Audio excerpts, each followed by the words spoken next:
my levels. Okay, keep... Hello.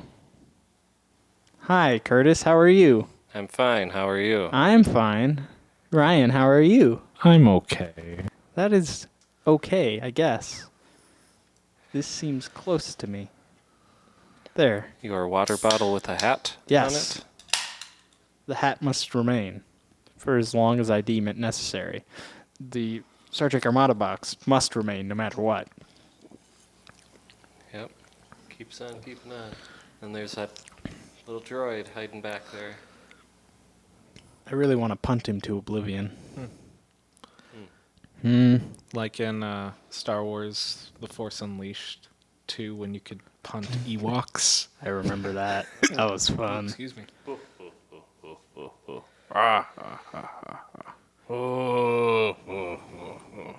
I know that laugh. I don't remember what Jabba says, and I couldn't even begin to pronounce it correctly. That's not it. Close enough. But you could also punt Ugnaughts in the first Force Unleashed. Could you? I didn't think you could actually punt. You could. Oh, wow. Cool. It's kind of funny. Rest in peace, Quill. Poor Quill. Knock, Now you knock. just spoiled our viewers who haven't watched The Mandalorian. Curtis, cut this out. Could be talking about Peter Quill. Now you just spoiled Avengers Infinity War. Oh. Oh, yeah. Oh, yeah. I had to think about it. There's 800 characters in that movie. I had to think about what happened to Peter Quill. Well, I kept thinking Endgame. I'm like, no, not Endgame. Other one. Other one. The better one. The one that Noah likes. I like Endgame. It's The just one not as that good. Noah likes more. It's just not as good. Right. Right. Right. Because they lose. No. That's not why. Structurally, Infinity War is a way tighter script. And even you agree, it turns into timey-wimey nonsense. It is a lot of timey-wimey. Wibbly-wobblies. Right. And so, just from that perspective, Infinity War is a way better movie. Way better. Yes. Anyways, I had good news. I know what we're going to talk about next week. Really? Yes. So tomorrow is the Halo Infinite reveal. Oh, And we're going to talk about that next week. Oh, boy. I was waiting for the groans. Palatable. I will Was quickly... Curtis busy? I will... No. But I will check out the Wikipedia page on all the previous games and... I want your perspective as someone who doesn't know stuff. Oh. Okay. That's something I can do. I thought as much. Ryan knows some stuff. Yeah. I know everything. Ah. I know close to everything. There's some online comics that I never got around to reading, so. Right. But Okay. all of that is superfluous nonsense to our conversation Right. of today. About the a specific voyage of the Starship Enterprise. His ship, The one and only. James T. Kirk. 17 separate temporal violations. Biggest file on record. The man was a menace. But we're not talking about that episode, Right. or even the episode that was based on, or the original episode. We are talking about an episode shortly after, I think. Isn't it? It's around the same time. Yeah, it's very close. Yeah, I don't know. It's Well, I very see close. Tribbles right there, and it's like the next disc over, so Yeah. it would seem to a piece of the action. Yeah, we're in the middle of the golden age of the original series, which was One of the the first two seasons. One of the 30 good episodes. Yeah. Futurama. Well, yeah. You spelled it out for them. Yeah. I don't know. Have all of our viewers also watched Futurama? Let's as think. well as every... Has Mike watched Futurama? Some. I don't know if he's watched it all. Mike's definitely watched. Where all No the Fan Next Has Gone Gen and- Before? Huh? Would he have watched the Futurama Star Trek episode? It's possible. I don't know. So we cannot confirm or deny that our viewers have or have not watched Futurama. Right. Oh well. Piece of the action. Piece of the action. Great episode. Great episode. We watched it a lot growing up. Check. We have it on VHS. Yep. You should have brought that along. I should have. I think I still have it. Like I tucked it away somewhere. Tucked it away. Yes. Well, we were. So the scavengers can't get it.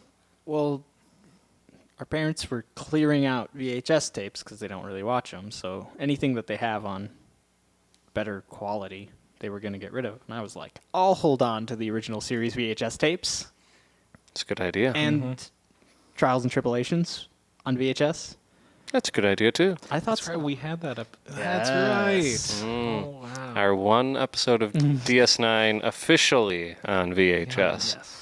Did we get that episode from the Star Trek Experience? Or was it like I don't We think may so. have. Yeah, that's a good possible. point. I remember us looking at videotapes when we were there. Right. don't. The golden age, well, not before DVDs. There were DVDs. I They were just remember. expensive. We still had tapes. Yeah. I remember the ride. I remember the DS9 interior. And I Great. remember the gift shop. Gift shop was great. It was pretty cool. It was And all the, great. The museum part too, which I mostly ran through.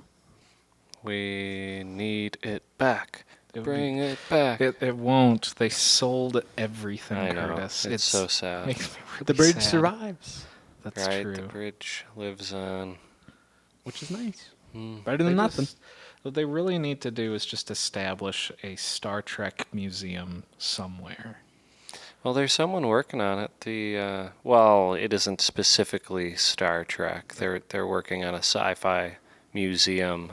I wouldn't cool. mind that. Yeah. We got Battlestar Galactica right next to the Star Trek stuff, and Yeah, I've seen some concept art or whatever. It looks pretty cool. They've got all sorts of models of ships lined up next to each other that you can walk by. there you go. Yeah, And hopefully a really cool Cardassian station in there. that'd be cool. That'd be great with a gift shop.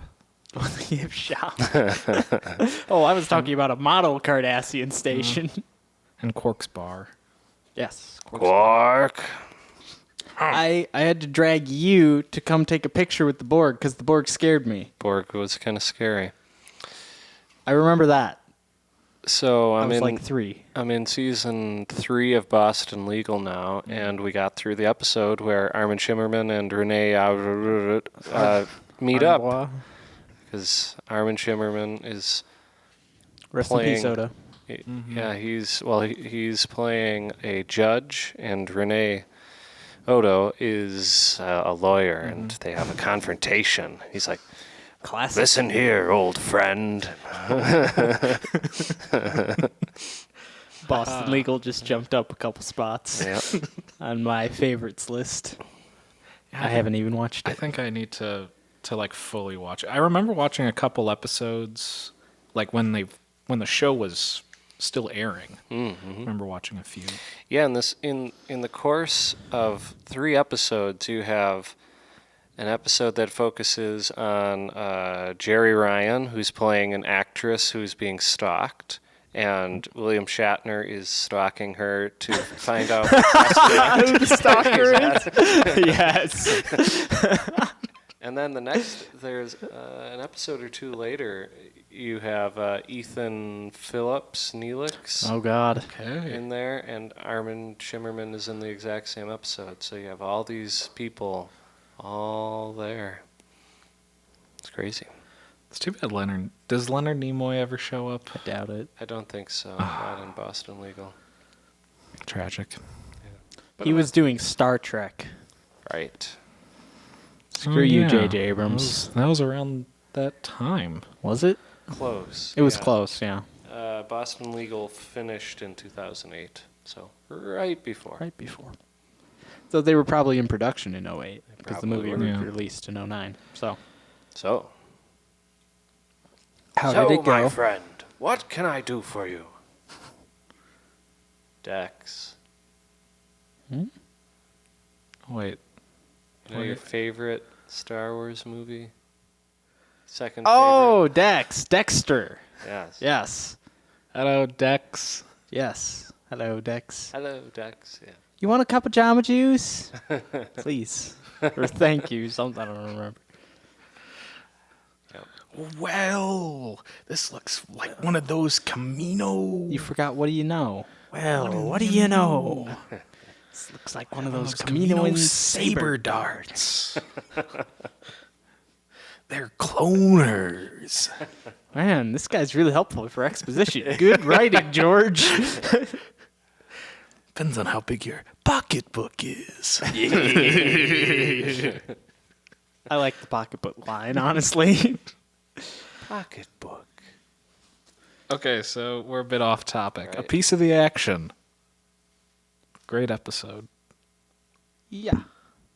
So we start out. The Enterprise is hurtling through Space. space. As it does. usual. Yeah. Mm-hmm. Captain's log, start 8. I don't know the start 8. I didn't.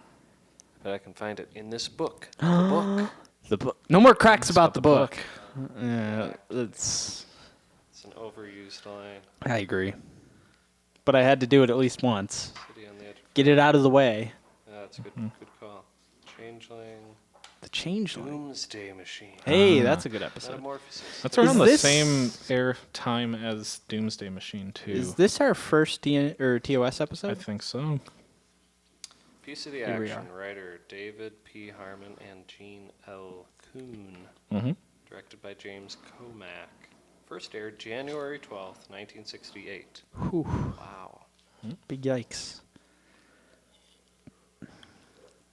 It was difficult to explain to Bella Oxmix, who called himself Boss. Boss.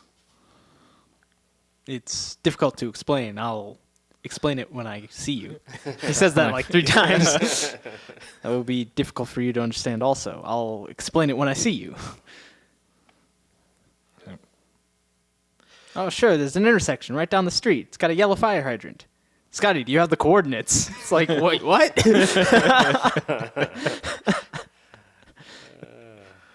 We have found your intersection. We'll be down in about 5 minutes. Sure, sure. Send my guys to come pick you up. Wow.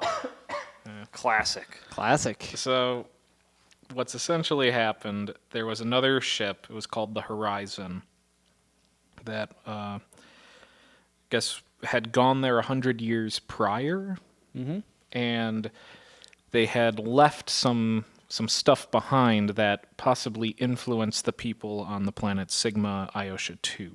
It did influence. It did. Because we find out that the Ioshians are highly Imitative. imitative.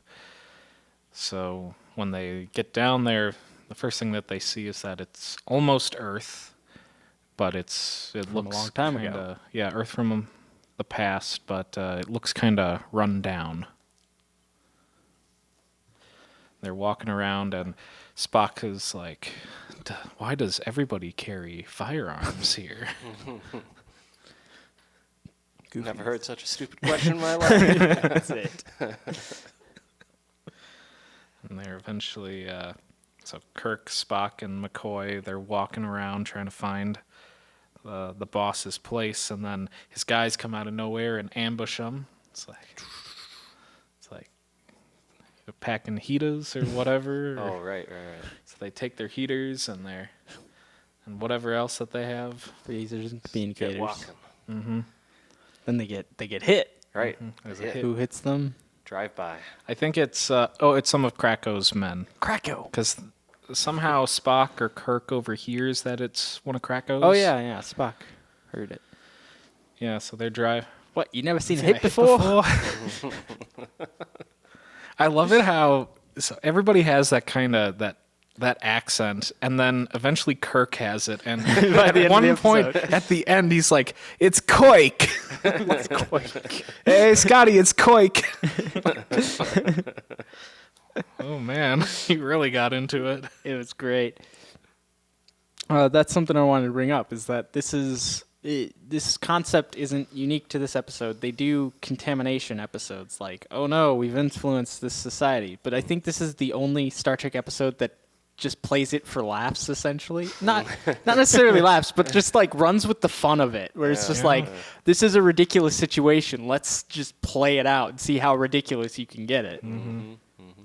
It would have only gotten more ridiculous if Spock had started to talk like them In the accent. too. And I think then you would have lost me. yeah, then it would have crossed a line into ridiculous, but it was still fun. Yes. It's great. So they eventually get over to Bella, and they're talking to him, and he heard that you got a whole bunch of stuff up there, some new gears, Got some fancy new heaters some fancy new heaters, and some new stuff, and maybe some guys to train us how to use this. See, I think the distinction in this contamination kind of situation is that the planet already knew that there were spaceships from a different somewhere who dropped off stuff. Right, and that's part of it, where the contamination's already been long done. It's like, it's over. Yeah. The society is all into being mobsters, which, to be fair, who wouldn't want to be a mobster from the 20s? Right. Pinstripe suits. And you got Tommy guns. Well, yeah, so Spock already notes, like at the beginning of the episode, that their interference in the planet's development could violate the Prime Directive. But Kirk is like, yeah, but Horizon already did this 100 years ago. We need to fix this now. Yes. So, yeah. Fix it. I think he fixes it by the end. Yeah. Jim, I think I left my communicator. Right. Fix.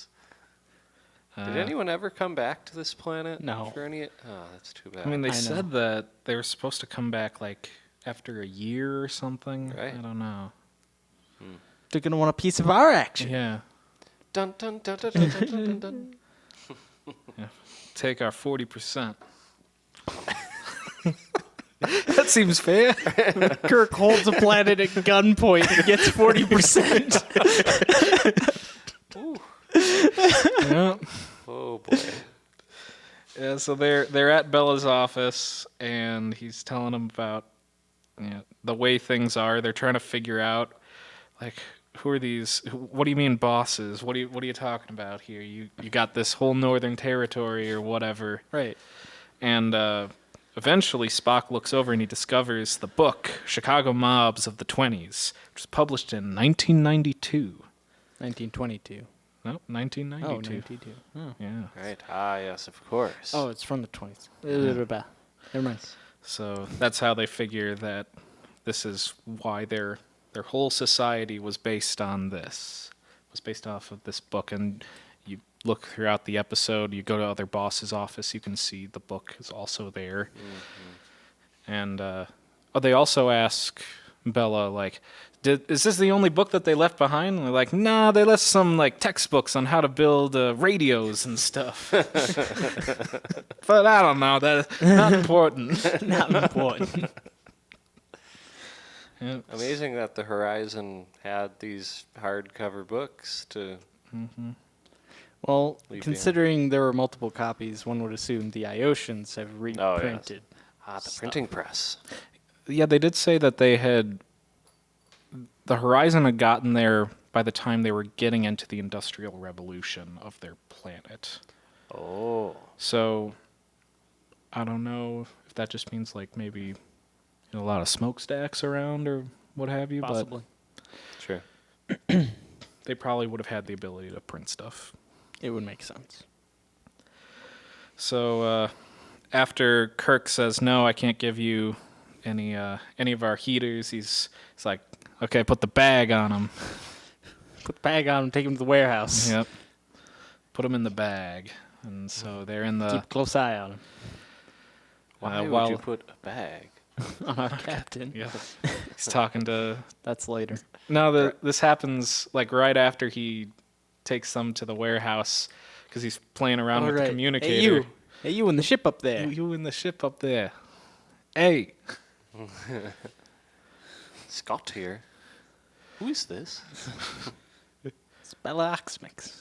Are you saying that you have taken our captain hostage? That's right. I'm giving you 8 hours to give me 100 of these heaters of yours, and then to train them how to use them. Look up in the language dictionary. Find out what a heater is. You understand what I'm saying? I don't know. And then Bella just hangs up. Scotty's like, huh? What's going on? So they're in the warehouse. The dudes that are supposed to be watching them are playing a card game, and Kirk comes up with a way to distract them by creating the game Fizbin. You don't know. It could be a real game. It is a real game. Right. Quark refers to it. Right. Right. It's a real game, Curtis. Right. We just don't know the rules. Except on Tuesdays. Except on Tuesdays. And at night. And at night. Yes. It's an excellent ruse. The cards on Beta and Terry's 4 are different, but not too different. Mr. Spock, have you ever calculated what it would take to get The odds of a Royal Fizbin. I've never calculated those odds before. I've never computed those odds before, Captain. Believe me, they're astronomical. Everyone gets 6 cards except the player on the dealer's right, who gets 7. And the dealer. The dealer also. I don't remember. It's so ridiculous to try to remember. You turn the second card up except on Tuesdays. Look at that. You've got 2 jacks. How wonderful. How lucky you are. So I want another jack. No. If you got another jack, you'd get a shulk and you'd be disqualified. No. What you want is a king and a deuce, except at nights when you want a queen and a 4.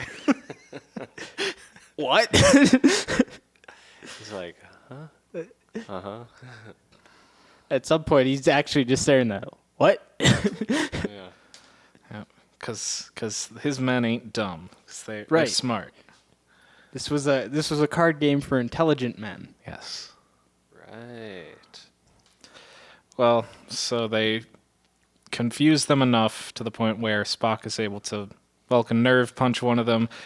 McCoy easily knocks out one guy, and then Kirk, he's always in a very long fist fight with whoever he goes up against. He picks the toughest guy to take out. I guess. Yeah. And so... Grabs the machine gun. He's like, I'm going to go get to Bella. Oh, he decides to go after Krakow. No. Krakow takes him hostage. Really? Or picks him up right after. Oh, Yeah, he's going to go back to Bella. okay. Spock Well, and McCoy They go to the radio go to a room. radio. Spock says, "Oh, it's such an easy thing to figure out, just the tuning and Brought whatever." to you by Bang Bang. It's like, The most reliable firearm in the world.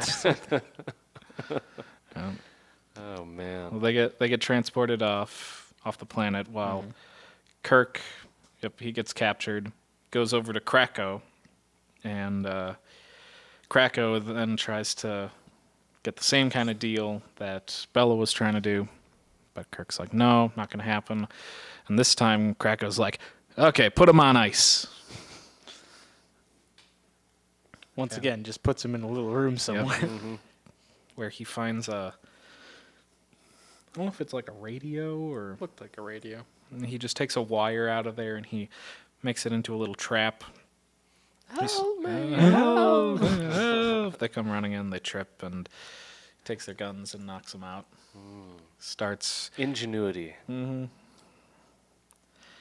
Yeah.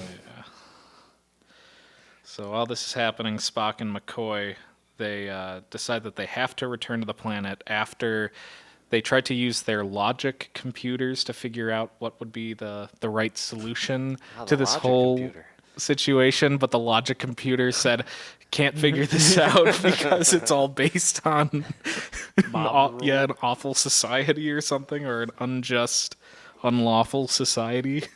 Perfect. So Spock's like, "Logically, we have to go down there now to try to figure this out." And they get captured.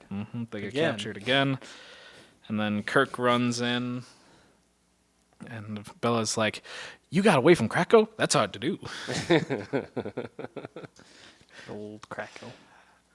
And they then make their two kind of lackeys of Bella's, get out of their pinstripe suits, and Kirk and Spock jump into them, and it's always cool to see them looking real nice and fly. Yes. They have to go back to Krakow because they decide we're going to transport him up to the Enterprise because They don't want to make it any more trouble, I think, is the idea. Makes sense. So they hop in a car. Kirk's like, oh yes, sir. A clutch. There's a thing called a clutch. Try one of the pedals down there. This isn't so He's hard. popping that clutch.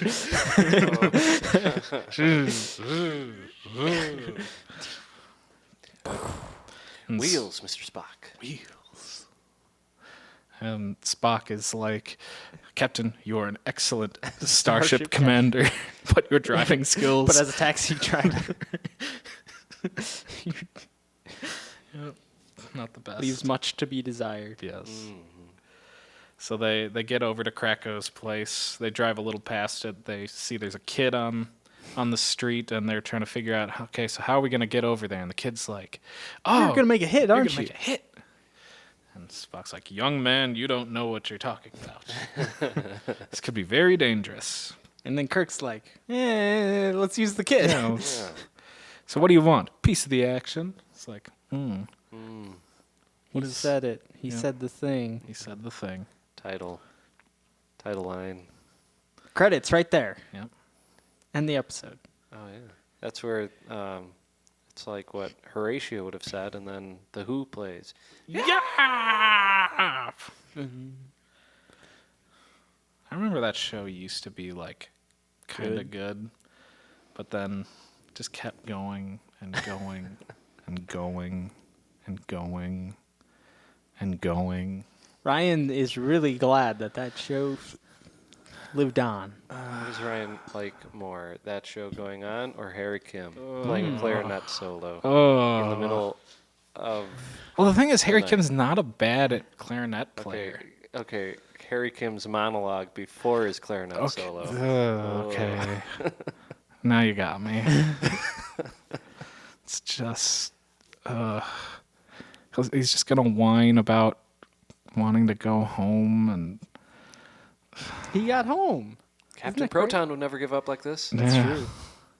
Captain Proton never had a wife. And a baby on the way. So they talk with the kid. They figure out a little plan. It's more just the kid. He's going to improvise till he gets up to Krakow's men at the door. Cause a distraction. Calls for his dad, and Kirk runs up. He's like, "What did you do to him? What did you do to my boy?" And then they take him out real quick. Dun, dun, dun, dun, dun, dun, dun. And they stealthily enter, and they stun the dudes. Then they turn her, or they're standing there for a moment. And it's like, I believe that is the sound of a shot of a machine gun being. It's a bolt being pulled or something. Yeah. Dun. Dun, dun, dun, dun, dun, dun. And so Krakow he's talking to him for a little bit, and they're held hostage, and then Krakow walks over by the fireplace or something. Kirk gets on the communicator, and he's talking to Scotty. Hey, you got that, Scotty? Telling him like where he is. So he's like, aye, sir. Beams up Krakow. And the guys are all real scared about what happened. Then I don't really know. Do they stun them all, or do they fight them to get away from Krakow's men?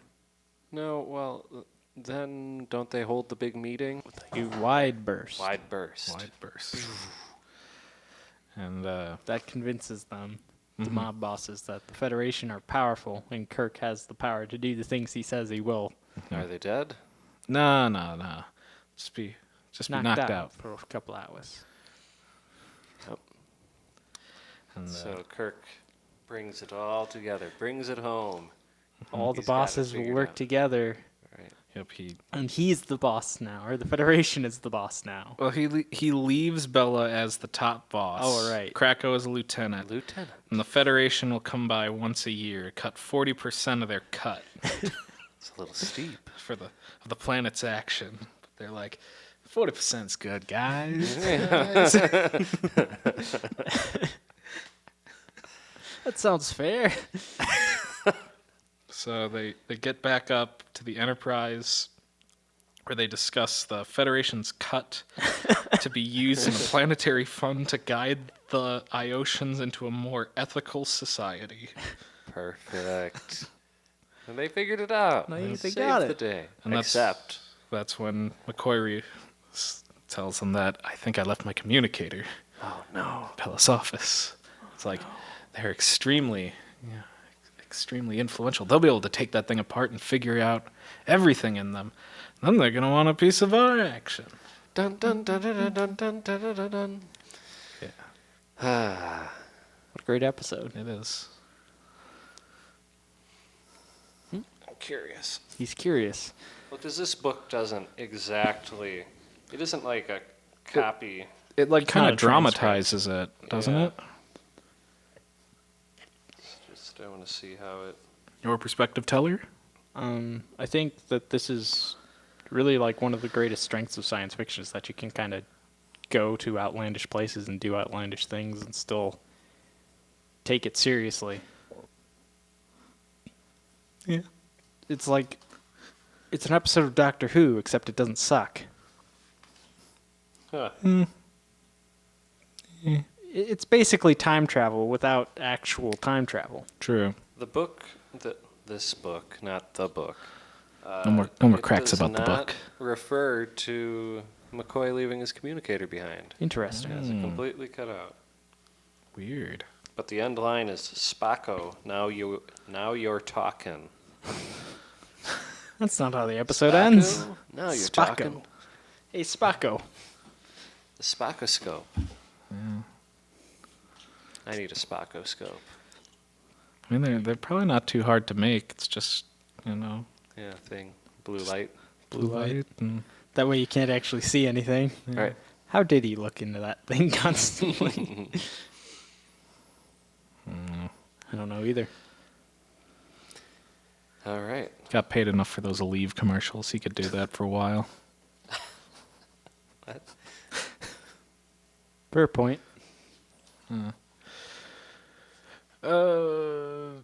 Yeah, good episode. Yep. It's fun. Great episode. It's a fun episode. Very fun. I honestly, I want to rewatch it with the original effects and the new effects just to see. What the difference is? Yeah, what the difference it's is mostly ship effects, Right. like the ship Yeah, flybys. I was a little curious about the phaser effects because Oh, that's good. I think- sometimes those get changed. But I think sometimes the they don't. only one that's different is the phasers from the Enterprise at the end, because they showed the edited version, because I watched it on Netflix, and they make like two dots and then it kind of expands outward. I think when they originally did it, it was just a glow. Yeah, big green glow. So, That makes sense. but I'm not entirely sure. Phaser 2, fire! Phaser 2, fire! Fire! That was one thing I was always confused about. Sometimes the phasers were like torpedoes, and sometimes they were like phasers. Sometimes So- they even made the same noise. Yeah. So, the original series didn't have a lot of money. Yeah. So they reused effects shots a lot. Yeah. And sometimes they didn't keep track of which effects shot they reused. This makes some sense. This is what happens when you're running a cheap science fiction show in these 60s.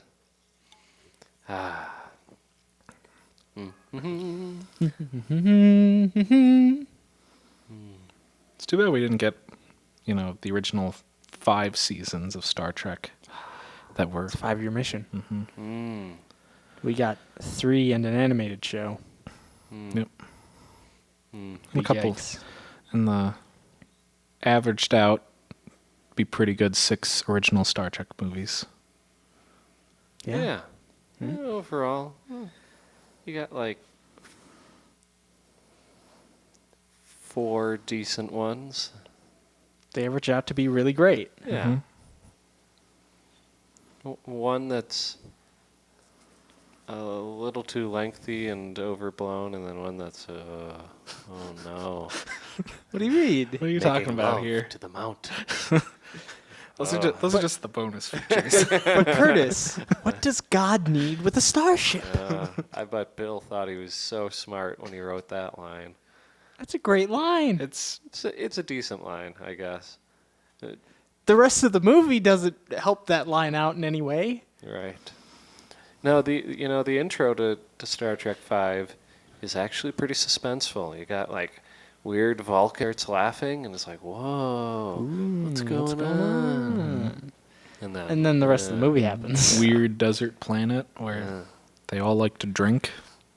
Oh, Row, row, row your boat Then that gently happens. down the stream. Row, No, we're not doing that. Oh.